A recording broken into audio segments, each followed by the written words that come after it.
Welcome to the dark room. I am Peter. I'm ready to tell you story today. Put on your headset, close your eyes, and I will take you on a journey of real imagination with my story. As the traveler approached the signal-man, he noticed a strange air of unease and fear emanating from the man. The signal-man appeared to be haunted by a mysterious figure and a warning bell that sounded without reason. The traveler was intrigued and wanted to understand the source of the signal-man's distress. As the story unfolds, the traveler is drawn into a web of eerie visions and unexplainable events, all of which seem to center around the ghostly figure that haunts the signal-man. The traveler becomes increasingly convinced that the figure is real and that its warnings of impending danger on the railway line must be taken seriously.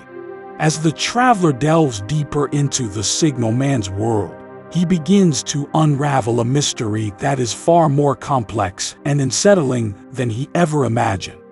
Dark secrets, tragic events, and unknown forces all come together to create a sense of mystery and intrigue that will leave the listener spellbound. With its eerie setting and enigmatic plot, The Signal-Man is a story that will captivate listeners and leave them wondering about the true nature of the supernatural and the power of the human mind. The listener will be left wanting more, eager to unravel the mystery and uncover the truth behind the signal-man's haunting. Let's begin the story. The Signal-Man by Charles Dickens.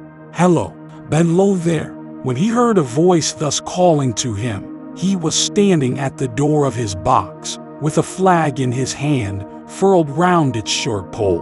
One would have thought, considering the nature of the ground, that he could not have doubted from what quarter the voice came. But instead of looking up to where I stood on the top of the steep cutting nearly over his head, he turned himself about and looked down the line. There was something remarkable in his manner of doing so, though I could not have said for my life what. But I know it was remarkable enough to attract my notice, even though his figure was foreshortened and shadowed down in the deep trench, and mine was high above him, so steeped in the glow of an angry sunset, that I had shaded my eyes with my hand before I saw him at all. Hello, below. From looking down the line, he turned himself about again, and, raising his eyes, saw my figure high above him. Is there any path by which I can come down and speak to you?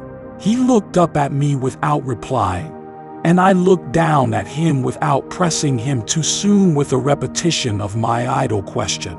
Just then there came a vague vibration in the earth and air, quickly changing into a violent pulsation, and an oncoming rush that caused me to start back, as though it had force to draw me down.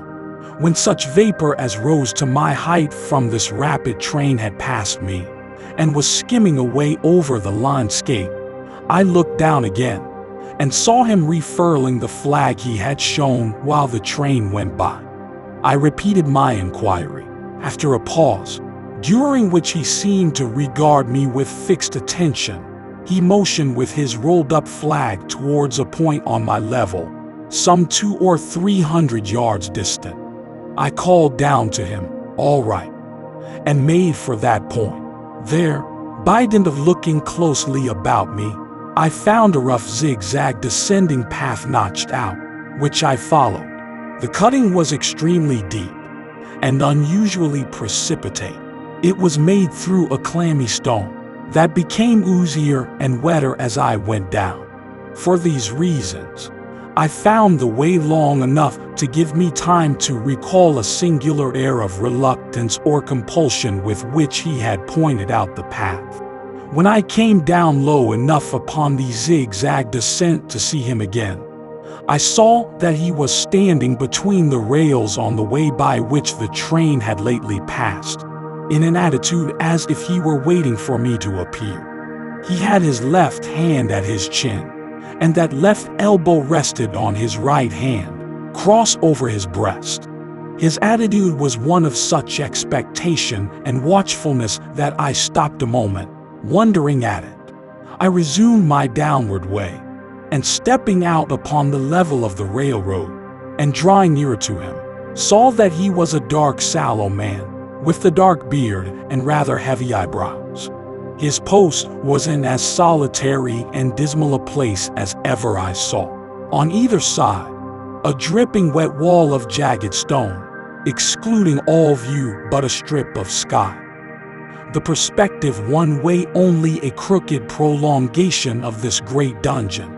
The shorter perspective in the other direction terminating in a gloomy red light, and the gloomier entrance to a black tunnel, in whose massive architecture there was a barbarous, depressing, and forbidding air. So little sunlight ever found its way to this spot, that it had an earthy, deadly smell, and so much cold wind rushed through it that it struck chill to me, as if I had left the natural world. Before he stirred, I was near enough to him to have touched him. Not even then, removing his eyes from mine, he stepped back one step and lifted his hand. This was a lonesome post to occupy, I said, and it had riveted my attention when I looked down from up yonder. A visitor was a rarity, I should suppose. Not an unwelcome rarity, I hoped. In me, he merely saw a man who had been shut up within narrow limits all his life, and who, being at last set free, had a newly awakened interest in these great works. To such purpose I spoke to him. But I am far from sure of the terms I used. For, besides that I am not happy in opening any conversation, there was something in the man that daunted me. He directed a most curious look towards the red light near the tunnel's mouth, and looked all about it, as if something were missing from it, and then looked at me.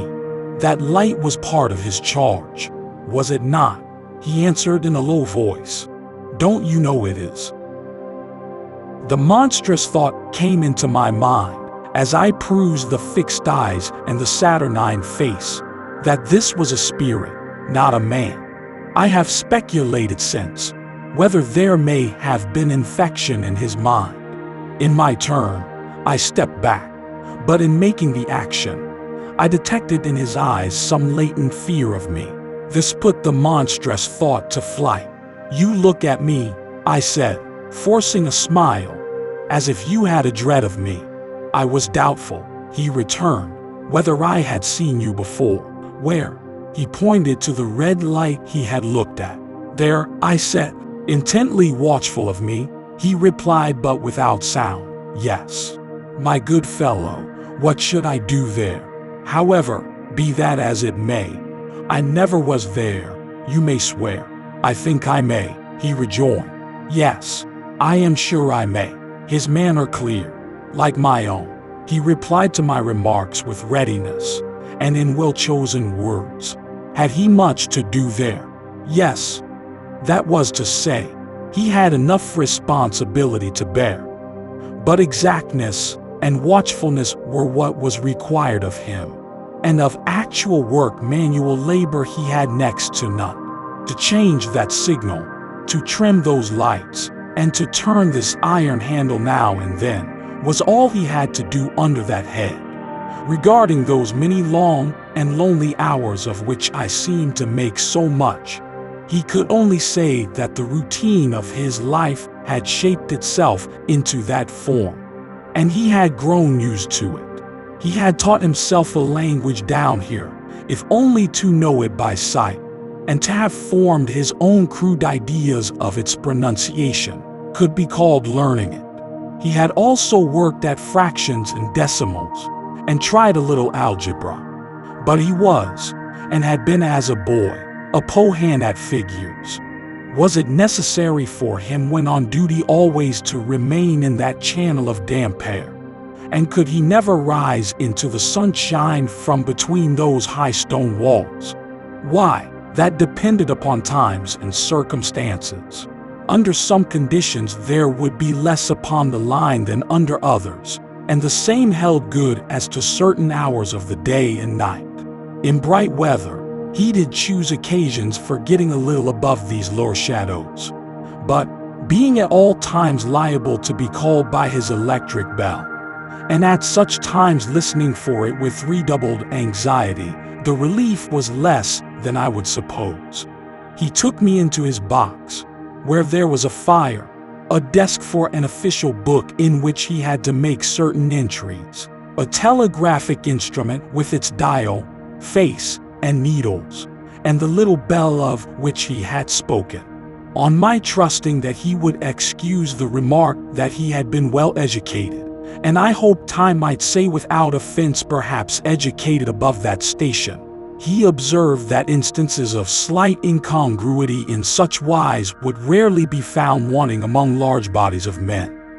That he had heard it was so in workhouses, in the police force, even in that last desperate resource, the army, and that he knew it was so, more or less, in any great railway staff.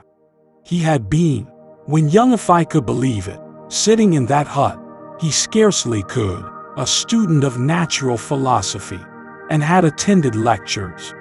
But he had run wild, misused his opportunities, gone down, and never risen again. He had no complaint to offer about that. He had made his bed, and he lay upon it. It was far too late to make another. All that I have here condensed he said in a quiet manner, with his grave dark regards divided between me and the fire. He threw in the word, "Sir," from time to time, and especially when he referred to his youth, as though to request me to understand that he claimed to be nothing but what I found him. He was several times interrupted by the little bell, and had to read off messages and send replies. Once he had to stand without the door and display a flag as a train passed, and make some verbal communication to the driver. In the discharge of his duties, I observed him to be remarkably exact and vigilant, breaking off his discourse at a syllable, and remaining silent until what he had to do was done. In a word, I should have set this man down as one of the safest of men to be employed in that capacity, but for the circumstance that while he was speaking to me he twice broke off with a fallen color, turned his face towards the little bell when it did not ring, opened the door of the hut which was kept shut to exclude the unhealthy damp, and looked out towards the red light near the mouth of the tunnel. On both of those occasions, he came back to the fire with the inexplicable air upon him which I had remarked, without being able to define, when we were so far asunder. Said I, when I rose to leave him, "You almost make me think that I have met with a contented man." I am afraid I must acknowledge that I said it to lead him on. "I believe I used to be so," he rejoined, in the low voice in which he had first spoken. "But I am troubled, sir, I am troubled." He would have recalled the words if he could. He had said them, however, and I took them up quickly. "With what? What is your trouble?" "It is very difficult to impart, sir. It is very, very difficult to speak of. If ever you make me another visit, I will try to tell you. But I expressly intend to make you another visit. Say, when shall it be?" "I go off early in the morning, and I shall be on again at 10 tomorrow night, sir." "I will come at 11. He thanked me, and went out at the door with me. "I'll show my white light, sir," he said, in his peculiar low voice, "till you have found the way up. When you have found it, don't call out. And when you are at the top, don't call out." His manner seemed to make the place strike colder to me, but I said no more than, "Very well. And when you come down tomorrow night, don't call out. Let me ask you a parting question. What made you cry, 'Hello, below there, tonight?' Heaven knows," said I cried something to that effect. "Not to that effect, sir. Those were the very words. I know them well. Admit those were the very words. I said them, no doubt, because I saw you below, for no other reason. What other reason could I possibly have? You had no feeling that they were conveyed to you in any supernatural way. No, he wished me good night and held up his light. I walked by the side of the down line of rails with a very disagreeable sensation of a train coming behind me until I found the path. It was easier to mount than to descend, and I got back to my inn without any adventure. Punctual to my appointment, I placed my foot on the first notch of the zigzag next night. As the distant clocks were striking 11, he was waiting for me at the bottom with his white light on. "I have not called out," I said, when we came close together. "May I speak now?" "By all means, sir." "Good night, then, and here's my hand." "Good night, sir, and here's mine." With that, we walked side by side to his box, entered it, closed the door, and sat down by the fire. "I have made up my mind, sir," he began, bending forward as soon as we were seated, and speaking in a tone but a little above a whisper, "that you shall not have to ask me twice what troubles me. I took you for someone else yesterday evening. That troubles me. That mistake. No, that's someone else. Who is it? I don't know. Like me, I don't know. I never saw the face. The left arm is across the face, and the right arm is waved, violently waved. This way." I followed his action with my eyes, and it was the action of an arm gesticulating with the utmost passion and vehemence. "For God's sake, clear the way." "One moonlight night," said the man, "I was sitting here, when I heard a voice cry, 'Hello, below there.' I started up, looked from that door, and saw this someone else standing by the red light near the tunnel, waving as I just now showed you. The voice seemed hoarse with shouting, and it cried, 'Look out, look out,' and then attained, 'Hello, below there, look out.'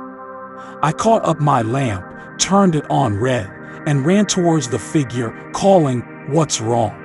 What has happened? Where?' It stood just outside the blackness of the tunnel. I advanced so close upon it that I wondered at its keeping the sleeve across its eyes. I ran right up at it, and had my hand stretched out to pull the sleeve away, when it was gone. 'Into the tunnel,' said I. No, I ran on into the tunnel, 500 yards.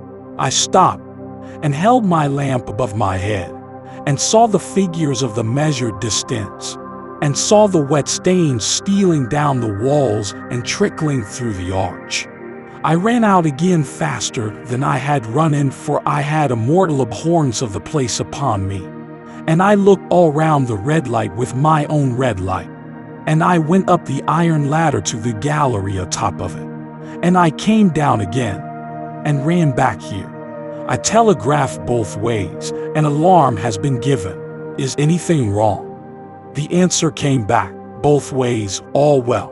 Resisting the slow touch of a frozen finger tracing out my spine, I showed him how that this figure must be a deception of his sense of sight, and how that figures, originating in disease of the delicate nerves that minister to the functions of the eye, were known to have often troubled patients, some of whom had become conscious of the nature of their affliction, and had even proved it by experiments upon themselves.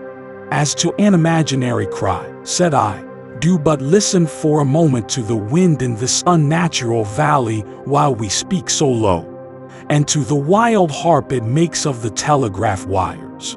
That was all very well, he returned, after we had sat listening for a while. And he ought to know something of the wind and the wires, he who so often passed long winter nights there, alone and watching. But he would beg to remark that he had not finished. I asked his pardon, and he slowly added these words, touching my arm. Within 6 hours after the appearance, the memorable accident on this line happened, and within 10 hours the dead and wounded were brought along through the tunnel over the spot where the figure had stood. A disagreeable shudder crept over me, but I did my best against it. It was not to be denied. I rejoined that this was a remarkable coincidence, calculated deeply to impress his mind. But it was unquestionable that remarkable coincidences did continually occur, and they must be taken into account in dealing with such a subject. Though to be sure, I must admit, I added, for I thought I saw that he was going to bring the objection to bear upon me, men of common sense did not allow much for coincidences in making the ordinary calculations of life. He again begged to remark that he had not finished. I again begged his pardon for being betrayed into interruptions. This, he said, again laying his hand upon my arm and glancing over his shoulder with hollow eyes, was just a year ago. 6 or 7 months passed, and I had recovered from the surprise and shock, when one morning, as the day was breaking, I, standing at the door, looked towards the red light and saw the specter again. He stopped with a fixed look at me. Did it cry out? No, it was silent. Did it wave its arm? No, it leaned against the shaft of the light with both hands before the face. Like this. Once more I followed his action with my eyes. It was an action of mourning. I have seen such an attitude in stone figures on tombs. Did you go up to it?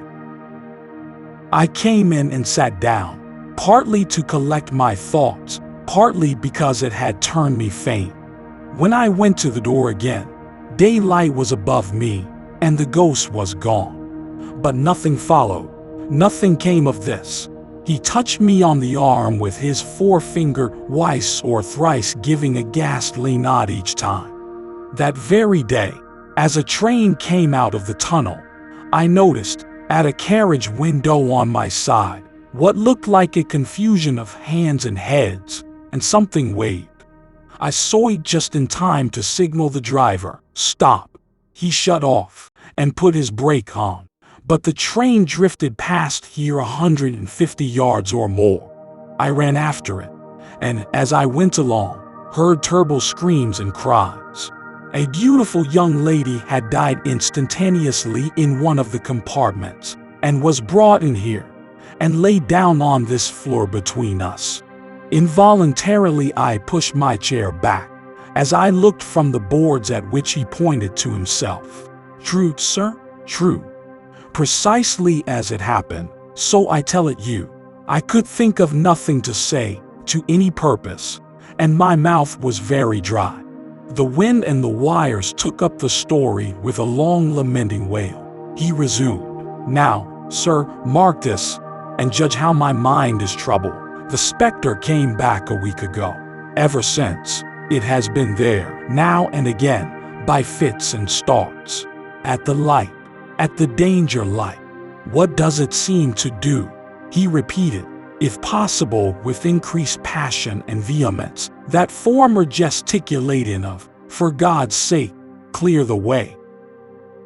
Then he went on, "I have no peace or rest for it. It calls to me, for many minutes together, in an agonist manner, below there. Look out, look out. It stands waving to me. It rings my little bell." I caught at that. "Did it ring your bell yesterday evening when I was here, and you went to the door?" "Twice." "Why, see," said I, "how your imagination misleads you.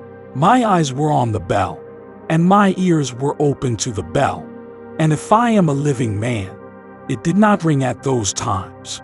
No, nor at any other time, except when it was rung in the natural course of physical things by the station communicating with you." He shook his head. "I have never made a mistake as to that yet, sir. I have never confused the specter's ring with the man's. The ghost's ring is a strange vibration in the bell that it derives from nothing else, and I have not asserted that the bell stirs to the eye. I don't wonder that you failed to hear it, but I heard it. And did the specter seem to be there when you looked out?" "It was there, both times," he repeated firmly, "both times. Will you come to the door with me and look for it now?" He bit his underlip as though he were somewhat unwilling, but arose. I opened the door and stood on the step while he stood in the doorway. There was the danger light. There was the dismal mouth of the tunnel. There were the high, wet stone walls of the cutting. There were the stars above them. "Do you see it?" I asked him, taking particular note of his face. His eyes were prominent and strained, but not very much more so, perhaps, than my own had been when I had directed them earnestly towards the same spot. "No," he answered, "it is not there." "Agreed," said I. We went in again, shut the door, and resumed our seats.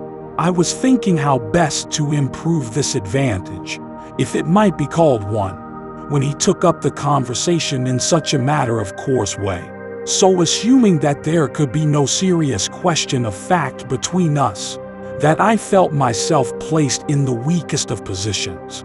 "By this time you will fully understand, sir," he said, "that what troubles me so dreadfully is the question, what does the specter mean?" I was not sure. I told him that I did fully understand. "What is its warning against?" He said, ruminating, with his eyes on the fire, and only by times turning them on me. "What is the danger? Where is the danger? There is danger overhanging somewhere on the line. Some dreadful calamity will happen. It is not to be doubted this third time, after what has gone before. But surely this is a cruel haunting of me. What can I do?" He pulled out his handkerchief and wiped the drops from his heated forehead. "If I telegraph danger on either side of me, or on both, I can give no reason for it," he went on, wiping the palms of his hands. "I should get into trouble and do no good. They would think I was mad. This is the way it would work. Message, danger. Take care. Answer, what danger? Where? Message, don't know. But, for God's sake, take care. They would displace me. What else could they do?" His pain of mind was most pitiable to see. It was the mental torture of a conscientious man, oppressed beyond endurance by an unintelligible responsibility involving life. When it first stood under the danger light, he went on, putting his dark hair back from his head, and drawing his hands outward across and across his temples in an extremity of feverish distress. "Why not tell me where that accident was to happen? If it must happen, why not tell me how it could be averted? If it could have been averted, when on its second coming it hid its face, why not tell me, instead, she is going to die? Let them keep her at home. If it came, on those two occasions, only to show me that its warnings were true, and so to prepare me for the third, why not warn me plainly now? And I, Lord help me, a mere post signal-man on this solitary station, why not go to somebody with credit to be believed and power to act? When I saw him in this state, I saw that for the poor man's sake, as well as for the public safety, what I had to do for the time was to compose his mind. Therefore, setting aside all question of reality or unreality between us, I represented to him that whoever thoroughly discharged his duty must do well, and that at least it was his comfort that he understood his duty, though he did not understand these confounding appearances. In this effort I succeeded far better than in the attempt to reason him out of his conviction. He became calm. The occupations incidental to his post as the night advanced began to make larger demands on his attention, and I left him at 2 in the morning. I had offered to stay through the night, but he would not hear of it. That I more than once looked back at the red light as I ascended the pathway, that I did not like the red light, and that I should have slept but poorly if my bed had been under it, I see no reason to conceal. Nor did I like the 2 sequences of the accident and the dead girl. I see no reason to conceal that either. But what ran most in my thoughts was the consideration how ought I to act. Having become the recipient of this disclosure, I had proved the man to be intelligent, vigilant, painstaking, and exact. But how long might he remain so, in his state of mind? Though in a subordinate position, still he held the most important trust. And would I, for instance, like to stake my own life on the chances of his continuing to execute it with precision? Unable to overcome a feeling that there would be something treacherous in my communicating what he had told me to his superiors in the company, without first being plain with himself and proposing a middle course to him, I ultimately resolved to offer to accompany him, otherwise keeping his secret for the present, to the wisest medical practitioner we could hear of in those parts, and to take his opinion. A change in his time of duty would come round next night. He had apprised me, and he would be off an hour or two after sunrise, and on again soon after sunset. I had appointed to return accordingly. Next evening was a lovely evening, and I walked out early to enjoy. The sun was not yet quite down when I traversed the field path near the top of the deep cutting. I would extend my walk for an hour, I said to myself, half an hour on and half an hour back, and it would then be time to go to my signalman's box. Before pursuing my stroll, I stepped to the brink and mechanically looked down from the point from which I had first seen him. I cannot describe the thrill that seized upon me when, close at the mouth of the tunnel, I saw the appearance of a man with his left sleeve across his eyes, passionately waving his right arm. The nameless horror that oppressed me passed in a moment, for in a moment I saw that this appearance of a man was a man indeed, and that there was a little group of other men, standing at a short distance, to whom he seemed to be rehearsing the gesture he made. The danger light was not yet lighted. Against its shaft, a little low hut, entirely new to me, had been made of some wooden supports and tarpaulin. It looked no bigger than a bed, with an irresistible sense that something was wrong, with a flashing self-reproachful fear that fatal mischief had come of my leaving the man there, and causing no one to be sent to overlook or correct what he did. I descended the notched path with all the speed I could make. "What is the matter?" I asked the men. "Signalman killed this morning, sir." "Not the man belonging to that box?" "Yes, sir." "Not the man I know?" "You will recognize him, sir, if you knew him," said the man who spoke for the others, solemnly uncovering his own head and raising an end of the tarpaulin, for his face is quite composed. "Oh, how did this happen? How did this happen?" I asked, turning from one to another as the hut closed in again. "He was cut down by an engine, sir. No man in England knew his work better, but somehow he was not clear of the outer rail. It was just at broad day. He had struck the light, and had the lamp in his hand. As the engine came out of the tunnel, his back was towards her, and she cut him down. That man drove her, and was showing how it happened. Show the gentleman, Tom." The man, who wore a rough dark dress, stepped back to his former place at the mouth of the tunnel. "Coming round the curve in the tunnel, sir," he said, "I saw him at the end, like as if I saw him down a perspective glass. There was no time to check speed, and I knew him to be very careful, as he didn't seem to take heed of the whistle. I shut it off when we were running down upon him, and called to him as loud as I could call. 'What did you say?' I said, 'Below there. Look out, look out. For God's sake, clear the way.' I started. It was a dreadful time, sir. I never left off calling to him. I put this arm before my eyes not to see, and I waved this arm to the last. But it was no use. Without prolonging the narrative to dwell on any one of its curious circumstances more than on any other, I may, in closing it, point out the coincidence that the warning of the engine driver included, not only the words which the unfortunate signalman had repeated to me as haunting him, but also the words which I myself not he had attached, and that only in my own mind, to the gesticulating he had imitated.